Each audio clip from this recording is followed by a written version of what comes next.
Actuellement, je peux vous rassurer que bientôt, nous parlerons d'un albinos noir qui va apparaître. Et vous verrez. Ne me demandez pas de quoi il s'agit. Je pense que vous comprendrez plus tard. La guerre va finir et très vite. Justement, pour gagner cette guerre, vous venez de le dire, il faut des armes et il faut aussi des hommes.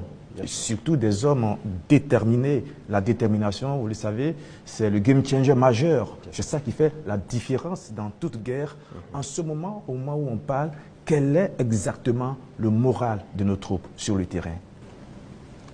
Vous avez très bien touché le cœur du problème, la ressource humaine, les hommes déterminés. Il ne s'agit pas juste de payer de l'équipement, il faut des hommes déterminés.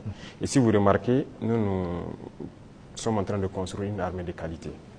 Et il n'est pas rare que souvent, lorsque nous jugeons qu'un chef d'élément ou bien une unité a failli à sa mission, qu'on les radie et qu'on les poursuive. C'est arrivé plusieurs fois et ça continuera comme ça. Si vous êtes engagé pour être militaire, vous devez accomplir la mission parce que la mission est sacrée pour nous. Et l'autre chose, c'est que malgré la pression, malgré les défis, les hommes continuent de se battre et ils sont très résilients.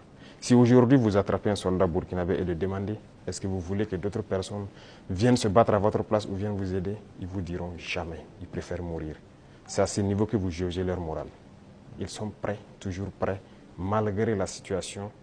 Peu importe la bataille qu'on perdra, on va toujours maintenir le terrain. C'est ça qui est très important dans le mental des soldats. Donc, le moral est au top. Les gens n'espéraient pas être à ce niveau d'équipement, ils y sont. Donc, ils se donnent à fond. Et moi, je ne peux que féliciter et remercier tous ceux qui se battent. C'est très important. Alors, Monsieur le Président, dans votre argumentaire, vous parlez d'une guerre qui prend différentes formes, qui mue. On se demande, on se pose toujours cette question 10 ans après, qui attaque le Burkina Faso? Ce n'est pas du terrorisme seulement.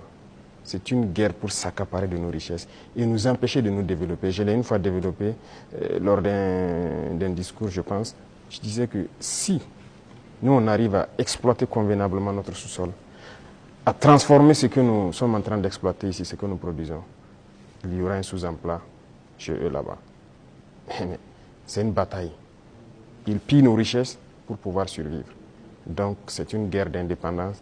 Il faut que nous menons cette guerre pour être totalement indépendants, décider de notre développement, de notre trajectoire. Donc c'est de ça qu'il s'agit actuellement. Monsieur le Président, vous venez de le dire, on parle de sécurité et de défense du Burkina Faso. Venons-en à votre sécurité personnelle. Vous venez de l'évoquer il y a un instant, la pression est énorme, elle est grande, le danger vient de partout. Monsieur